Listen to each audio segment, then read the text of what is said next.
All right, we're not even to the good part, ladies and gentlemen. We're just at 1657 on this damn thing. Let's let Victor say something and then we'll bite into it. Is capable of giving a fair trial to someone accused of murder, let's say, even if another agency follows the same procedures and has the same concerns with arriving at a just outcome? How would we let that agency come about? We'll never let that agency come about unless it's outside of our borders. We're not even going to let them come about because if we let somebody set up a court, you say they got the same procedures. Why would we let them set up a court and laws and the government with the same procedures and the same laws? Then that's ridiculous. They're going to have different laws. And if they set up a court and police and different laws, we're going to send our police over and it's going to be a battle. Now, I know that doesn't always happen, okay? Look at London. They're allowing Sharia to take over. Doesn't always happen. People don't always defend their laws. Your laws are something to be defended, Victor. They are not something that are attacking you. Now, I know they can attack you. Your soldiers are something to be proud of. They're not something that attack you. Now, I know in some countries they attack the citizenry. Your government is something to be proud of, Victor, and cherished and loved because it's a lovely, beautiful thing that assists us in living our lives, okay? And it is to be cherished and it is to be taken care of and it is to be held down with chains, paper chains, okay? The laws, all right? And every single individual in the government is to be held to the law. We obey only the law, and even the people in the government have to obey the law. I haven't even let him start speaking. Let's let him go again. That the subject of this government would have? Why is that the case? So that's basically, I'll just close off there, and I'd like to hear what Brand would have to say in regards to that. All right, well, it occurs to me that after I say my piece, we should probably spend a minute or two asking each other a couple of questions and then go from there. Sure. But, let me describe, first of all, for the audience that's not familiar with me, where I come from as an objectivist. Ayn Rand views metaphysics and epistemology as the base of her philosophy, which is simply to say that something exists in the universe and you exist and you have a mind. Now, anarchists get a little confused about this when you ask them about a person on a desert island. Some of them don't think that you would need ethics on a desert island, and Ayn Rand thinks that on a desert island you would need them most of all, because ethics is the science of how you live. And when somebody else shows up on the island and you have to fight over the berries, then you've discovered politics. So ethics and politics are simply how we live and how we live with other people. And some anarchists actually dispose of the question of politics and say they have only ethical views, and that's just how naive they are. Now, that's the total philosophy of Ayn Rand, views an individual human being in the universe thinking for himself. And politics is a subject that comes out after you have the individual there thinking for himself. Now, that's not an argument, that's just my view of human beings and philosophy. Now, to start off against anarchy, it's not true that the ancient Greeks were confused when they sat a cup of water down on their table because Isaac Newton hadn't explained water and gravity to them. Isaac Newton explained it to us, and yet when we set a cup of water down on the table, it's the same phenomenon that the Greeks experienced. However, somehow, the Greeks did not understand the phenomenon that they were observing. And the reason they didn't is because of the work of Copernicus and Kepler and Newton had to finish that out. So, there can be something right before you. And if you do not have the cognitive understanding of what you're seeing, then you do not have the cognitive understanding of what you're seeing. And it's very important to understand what you're looking at.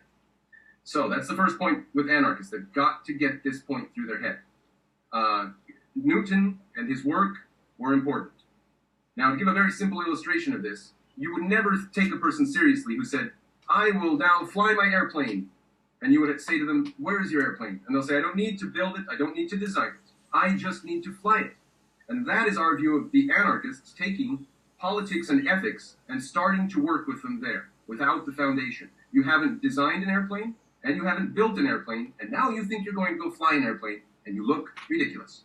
Okay, the Greeks, done with those 2 points, on to my third point. The Greeks someone was at the court in Persia, and the Persian king said, who is the despot set over the Greeks? Who do they obey?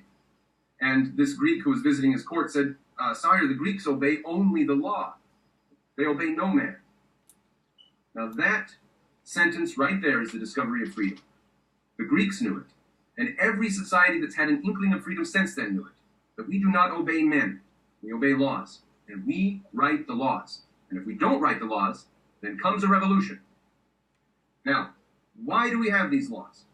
One reason: to banish force. Now, that doesn't mean sometimes bad people get in control of them. That happens a lot. So we better keep our guns, and we better respect our rights, and we better have our philosophers on our shelf and read them constantly. So we have to defend ourselves. But the reason these laws exist is to banish force. And to mention what you said earlier about Yaron Brook would rather live in a communist dictatorship than an anarchist society, I agree with him on that. Because in a communist dictatorship, at least there's a court of law, at least there are police officers. You can't just run around shooting people and murdering people. When there were murders and corpses were showing up in Gorky Park, there were men with Kalashnikovs all over the city at every train station. There were police everywhere. They were looking for evidence in the parks.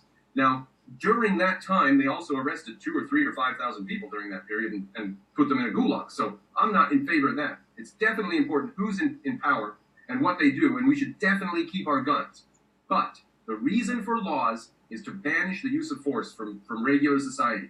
And communist dictatorships do a better job of that than anarchist societies ever could or would. Now, how? I've got 2 or 3 more minutes, huh? Now, to the question of anarchy versus objectivism. I find myself unable to stop this gentleman. That comes from the individual with a mind and develops from there. Anarchy takes for granted all of the basis of philosophy and is simply floating up on the top with ethics and politics, saying that we don't like people forcing us and therefore. So what are you going to do? You're going to get rid of the instances of force. So that'll bring me, I think I can finish there, and then if I can ask a couple questions of you, Victor, and then I'll let you ask a couple questions of me. I'd like to respond to what you said so far, but the questions can follow. All right, well, I just have 2 quick questions, and then we'll be into the meat of it. I would like you to define free market, and then I want you to say exactly what parts of the government you object to about. Now, let's pay attention to 2 things. First of all, does he define free market? And second of all, how clear are these thoughts to him? Define what you object to about government and define free market. Those are my 2 questions. Sure. Yeah. Well, basically, I do agree. Just as a preamble to answering your question, we do learn from Rand that philosophy, not politics, is primary. Okay. It's one of the things that I've been trying to, where I'm a gadfly, even to the anarchists, trying to get that across.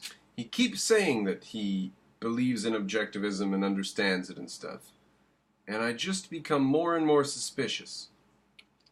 You do have an ideal Randian government could emerge and be sustained only in a society with a significant percentage of rational people. Such a government could arise, would not be possible in today's societies, today's culture, you would agree, right? So a substantial percentage of a population that does understand and respects individual rights and property rights and the free market would truly have a limited government, according to Rand, right? All right, so he's dreaming of a world where there's a good culture and people generally agree and people are generally good people. And in a place where pretty much everybody pretty much understands pretty much all of the stuff that you need to be pretty much a good person to pretty much make it through life. If we had a group of people like that, anarchy would work fine. Now, I say if you had a group of people like that, then you'd better set them down and write a constitution. Quick. Fast. Real fast. Because you've got like 5 years and your society's going to start to fall apart. Well, there you've used the term. We have to change the culture, right? You haven't defined free market, but you keep using the term. Yeah, no, a free market is a division of labor where the participants are fully cooperate with one another as they see fit for the purposes of producing and trading. There is no clash between producers and consumers. In fact, they're one and the same person. We are both producers and we are consumers, and we are not to be hampered and hamstrung by external forces. Now, you notice he had a definition there at the beginning, but he doesn't like it. He feels like it's got some essentialness to it that is going to bite him, and he's hedging his bet on it. Okay, I'm going to rewind and let you see this again, but right now he's either hedging his bet or showing how unclear the idea in his mind is, possibly, but I think he's basically hedging his bet. But we're going to rewind, we're going to study this a little bit. Telling us how we are to trade, what we are to trade. There is a division of labor, there is specialization. This is how human beings flourish, because we do have to produce. There's a division of labor, there's specialization, we have to produce, this is how we flourish. This is his definition of a free market. Okay? This is not a definition. I'm going to rewind because at the beginning he had a definition. I'm going to let him finish it. To live. So it is free. Ultimately, it is free from the use of physical force, and the reason being applied to the problem and to the challenge of survival, which is production. Free from the use of physical force and reason being applied to the use of survival, which is production. Now, that last bit there, reason being applied to survival, which is production, I mean, that's whatever. That's true. It's true, but why are you putting it in there? I'm asking you what a free market is.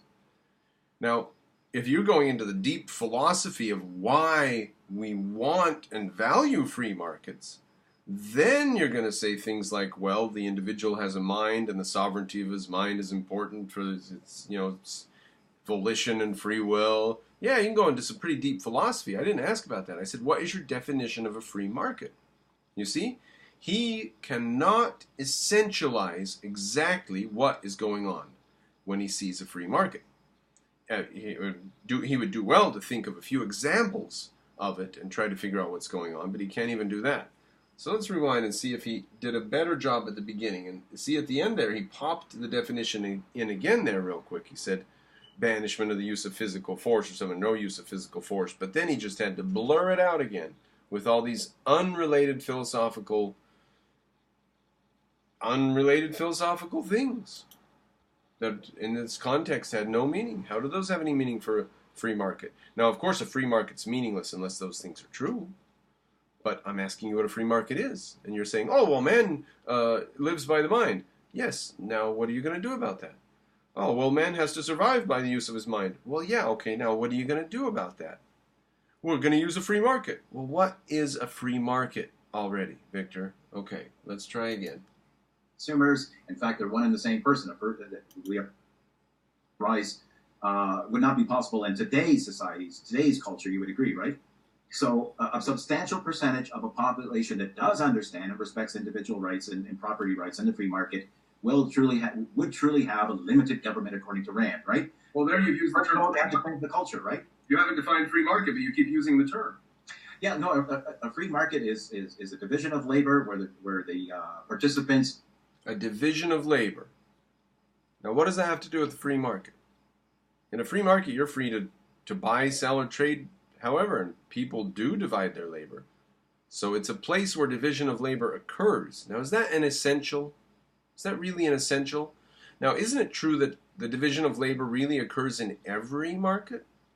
Like, what market does not have the division of labor? Like, in the Soviet market, they did not divide the labor of who built tanks, right? Only the government built tanks, but in America we have division of labor because 9 different companies built tanks or something like that. Can you give any example? No examples. Can't think concretely about it. If you took an example of that, you'd see that's not an essential to a free market. Division of labor happens everywhere. So division of labor, wrong, Victor. Not correct. 35. Yeah, no, a free market is a division of labor where the participants are fully cooperate with one another as they fully cooperate with one another. Really? What free market is that? This is a La La Land free market then, where they fully cooperate with one another. That's no free market I've ever heard. In the free markets that I've heard of, there's always something, there's a bank robbery or somebody manufacturing goods under somebody else's label, or manufacturing goods and passing it off as somebody else's manufacturer, or manufacturing goods, sugar tablets, and selling them as medicine. I mean, in the free markets that I know of, there's always some sort of deception and fraud going on, and you've always got to be sending the police around to somebody doing something bad. So I'm not aware of a free market having anything to do with this idea of everybody voluntarily working together. That is the level at which the anarchists think, being displayed yet again. Fit for the purposes of producing and trading. There is no clash between producers and consumers. In fact, they're one and the same person. No, we're not worried about the producers and consumers necessarily. If you want to say that their interests are aligned rationally, and over time the producers want to do this and the consumers want to do that, I'm worried about criminals.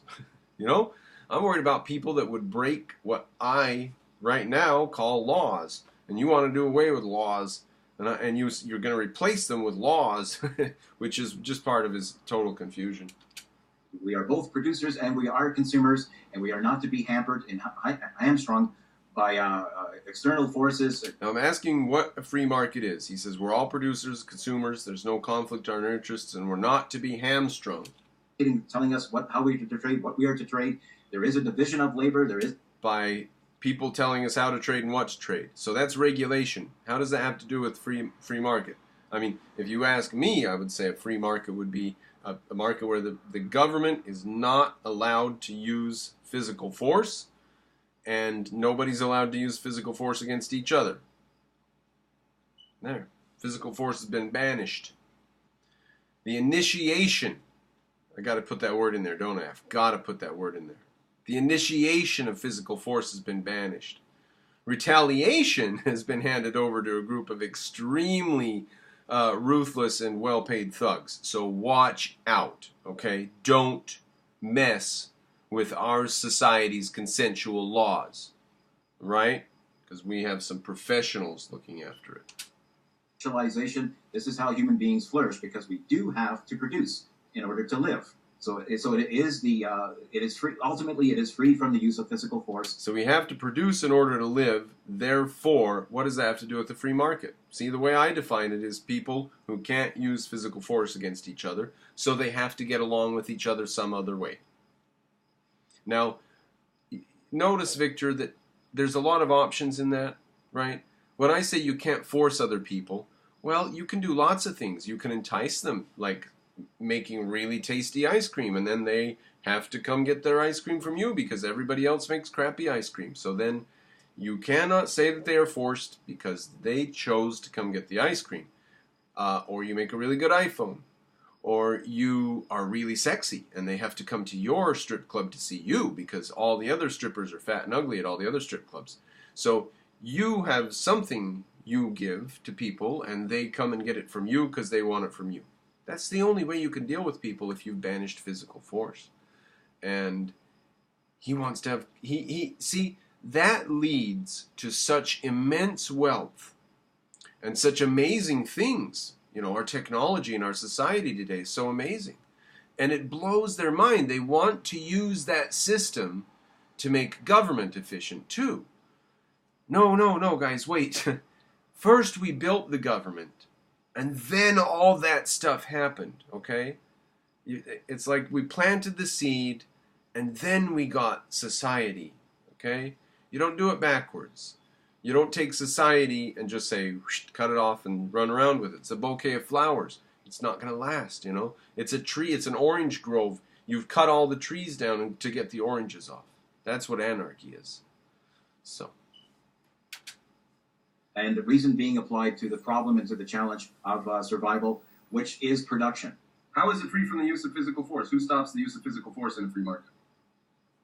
Well, this is where I would get into making a case for DRO agencies, because there would be criminals, violent criminals, and there would be the case of people where honest objections would take place, where there's a misunderstanding, and you do need a third-party arbiter to settle such disputes peacefully. Now, I leave it to the fair-mindedness of the audience whether or not he's answering my question. I think he is not answering my question. Where defense or DROs would come into the fore. And what if the people who are having the contention didn't both agree to submit to the arbitration? Okay. First of all, let me just say, before we get into that, okay, let's continue to stress the crucial importance upon proper definitions. Let's just get back to the issue of government, because I know that were you getting into trouble there, and you want to go somewhere else?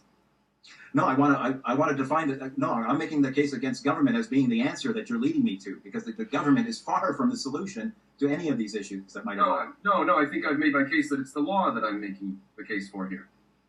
Not government. Can I just say something real quick?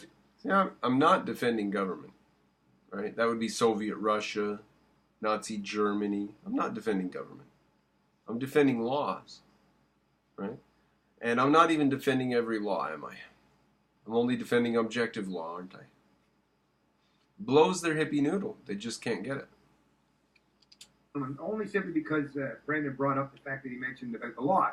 And like I say, I'm not, you guys get back to your thing, but I will just say, since you did bring that up, Brandon, it would be a point of clarity, actually, because you say, we don't obey men, we obey laws. But who writes the laws? We do. But aren't they men? Yes, we write the laws, and if we don't, How can we? Like, you are 3 or 4 of us sitting with a pen together doing it, or is there? well, my example was the we're a Greeks. group of people that have agreed to it. My example was the Greeks.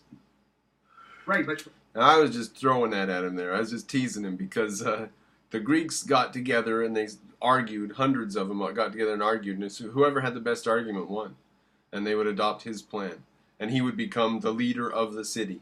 Whoever was the best arguer. Okay, so I was just throwing the Greeks at him to mess with him. What I wanted to say, but I couldn't get a word in edgewise. What I wanted to say was the founding fathers did actually sit around a table with pens and they actually wrote on paper. Yeah, that's how it happened. He said, what, are 3 or 4 of us going to take a pen and write this stuff down? Yep, that's how it happened. man, people. I mean, that's the part I guess where he. Well, what was your question in regards to the ROs? Yeah, well, the big thing is just when you say that we write laws, we are men. Well, I mean, unless you're talking about women, to me it's men or women, right? Like human. Masculine pronoun, human being. Right. So let's just exactly to take this whole sex equation of it. But Let me just it is fallible human beings. That let me extemporize on law for a minute then. Tomorrow, a new device will be invented, which is a laser that was more powerful than any before. And all of a sudden, we did not previously have this problem of helicopters having lasers go into their cockpit, and now we have the problem. Voila, we need a new law. Now, how do we write that law? Maybe the first version of it causes some sort of injustices. But we wouldn't know about that unless we had courts where we found this out. And then we can rewrite the law. So the law is written, then it is arbitrated in the courts, and if need be, we rewrite it. Now, the real danger there is that the people who are writing the laws are some gang or some group, rather than elected officials who constantly get churned back out into the populace. yeah, you guys go ahead. I just, like I said, I'm sure. It's nice how I can make a succinct point and stop and let them try to answer and watch them not be able to answer. It's nice how I do that versus them just babbling on and on and on until somebody interrupts them or stops them. They just can't stop themselves because for them it's a flood of concretes, just a flood of concretes. They have no principles, and then there I come and I say just one sentence, and then it sets them off in another direction in a flood of concretes because I brought up an argument, a principle, a point. I made a goddamn point, which they can't do. Put this up anyways with your dialogue. So go ahead. Don't worry about it. Look at Brendan. Okay, I don't know if you're familiar with Stefan Molyneux, but he's popular with a lot of different quotes, like "not an argument" and so. I'll just say here, me and Steph go way back, and he's erased his videos where he and I debated. I haven't erased my side, but he's erased his because he's embarrassed. One of the other popular quotes that's ascribed to him is that the law is just an opinion with a gun. When it comes to that, he was talking about. Now, the Constitution of the United States versus Soviet Russia, right? Or Nazi Germany. We won that one. We won Soviet Russia. But who are you saying that we're enforcing our opinion against? Because I'll go with you on that. I'll go with Russia and Germany. But if you're saying that the Constitution of the United States of America enforces its opinion on me with a gun, I'm going to say to you that it doesn't really have a very strong opinion. It says that I can insult the president, I can worship any church I want or not worship. I can insult all the churches all I want. And the police can't get into my house unless a judge tells them that they can. And in order to get the judge to tell them that, they have to present evidence to the judge, and a prosecutor has to oversee the whole thing. And all of them, if any of them slip up in that process, could end up in jail themselves for breaking the law. So that's where I stand on. I can't even remember what I'm on. It's like, which point about anarchy am I refuting now? Because all I'm doing is explaining how legal society works. Like, are these people that illiterate that they just don't get courts and constitutional law?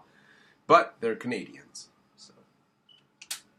Law as opposed to natural law. Let's just call it natural law. The idea of an organized and just stateless society with the privatization of law is what I'd be calling for, not the abolishment of law or ruling it out of the lexicon. What do you mean privatize it? What do you mean privatize? The word private is a word that means your right to your property enforced by the government. That's what the word private means. So how would you privatize government? What does ownership mean? What is private law? Now, A philosopher can sit down in a book and write that I have a right to own my own property, okay? But what are you going to do about it? That's the question. A philosopher is just the first step, ladies and gentlemen. Just the first step. The philosopher has to say, you have a right to defend your right to life. And then you've got to go do it. Now, what are you going to do? Turns out if you have your head on straight, you'll write the Constitution of the United States of America.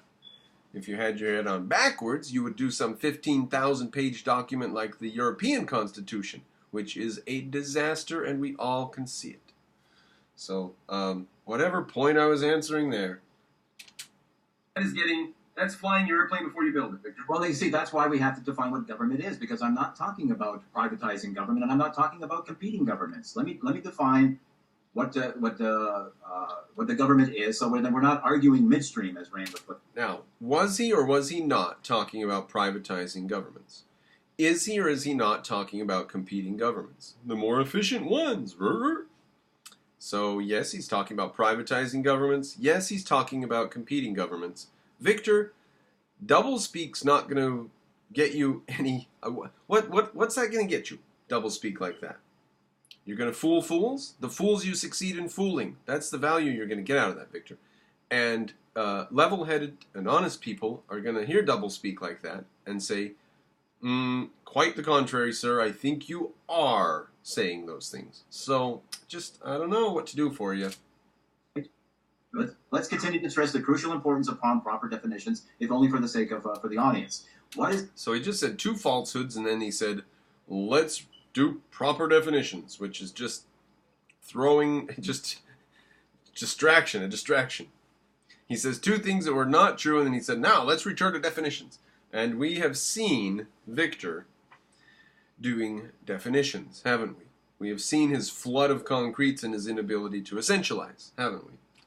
Essential, fundamental characteristic that separates government from any other social institution. What attribute or... What is the essential thing that separates government from any other social institution?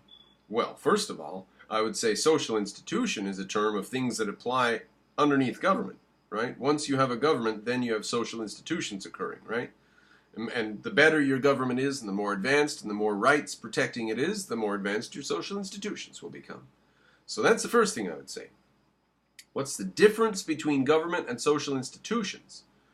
What's the difference between designing an airplane and flying an airplane? Distinguishing characteristic unites all governments under a definition. Now I know that you prescribe to a certain theory and type of government, but now I'm just defining government. I keep trying to break in and say the physical force, right? I keep trying to break in and say it, a monopoly on force. I keep trying to say it, and he keeps going with this flood of concretes that are not connected to anything, and he can't essentialize and he can't focus. Right. Monopoly on force, right? Yes. So of course, with that type of broad designation, there are many types of government. The term government subsumes theocracy, absolute monarchy, Nazism, fascism, democratic socialism, and any number of sundry dictatorships, including the conservative libertarian types and their wet dreams of a limited government. Now, if monopoly on force is the definition of government, does that mean that I am therefore defending all governments? You define government as having monopoly on force. I agree to that. Therefore, I am now defending all governments? They find themselves on such weak ground that they actually retreat to that patch of sinking swamp as their solid earth. Okay? Cropper's defending every government ever. He's defending Soviet Russia and Nazi Germany. Am I? Am I? Is that how weak your case is, guys? And what is the essential fundamental characteristic that separates government from any other social institution? That would be force. That would be force. So it said that this is where I disagree, Victor. It's not force, right? It's a monopoly on force. They don't go about using force. They never use it unless somebody starts. Right? Now, that's not true, of course. They arrest innocent people for political reasons, right? They arrest people who don't pay their taxes, right? Blah, blah, blah, blah, blah. But what's the essential we're talking about? Sure, that has happened. It did happen. You're an anarchist. You're talking about a society you're trying to build. You're talking about how we need to change our society. You can't imagine the changes that I'm talking about we need to make. We need to make these changes. You just cannot get your head around me saying that. You are saying we need to change society in certain ways. I am saying we need to change society in certain ways. No, you're defending the way society is. Am I? Really? Just, you cannot come to grips with my argument then. You're just admitting it in public that you cannot come to grips with my argument. Okay, there you go. People will know it. From the objectivists, they say that the purpose of government is for the protection of individual rights. That's not the purpose of government, because you just eradicated fascism and communism, for Christ's sake. They are governments. They are governments. It's actually to banish the use of physical force in daily dealings. Are you talking about government, or are you talking Government, yes. Government. Even in a communist society, that's what it's for, is to banish the use of physical force in daily dealings. They even hold up a facade of banishing the use of force when they arrest people. They even arrest them and haul them away and put them in front of a court and stuff. The banishment of the use of physical force. No, it's not. You'll find yourself on Siberia for exercising. Now, is it or is it not true that physical force is banished on a daily basis in civil society, even in communist Russia? Is that, or is it not true? It is the case. Now, Victor can't make that concession because he says some people end up in Siberia. So it just blows his ability to recognize what's going on. In actual fact, millions and millions of people walked around in Soviet Russia without fear of some maniac with a knife or a gun or the mob coming to their place of business. No, they didn't have places of business. They weren't allowed to. Their mob coming to their house and saying, you have to pay us protection money. They didn't have to fear any of that because they were paying the government protection money, right? But it's true that they banished the use of physical force in everyday life. Now, I'll even make this case, which is too strong of a case. It's so strong I don't really want to make it. But I will make the case that if you do pay your taxes, then they even banish the use of physical force in tax collecting. Right? They don't come around with thugs and threaten you if you pay your taxes. There's an implicit threat. They will. They will. Believe you me, they will. Taxes are backed by a gun. There's no doubt about that.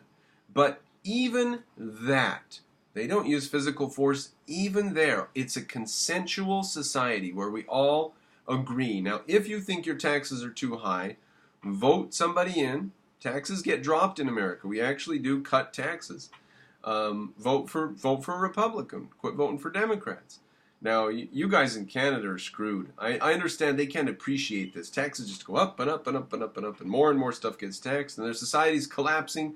I know. That's Canada for you. Now, we're past 30 minutes on this video.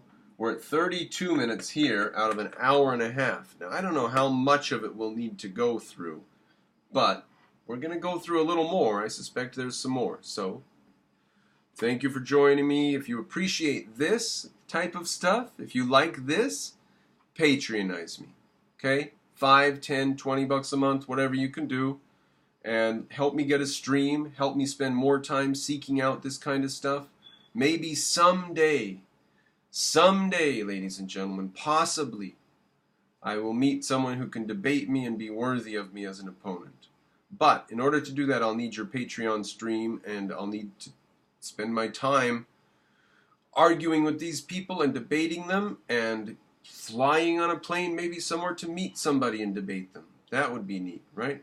Actually go take it to him, to let him get a piece of old Mr. Cropper. It's like, Hitch is gone. What are we going to do? Call Mr. Cropper, boys.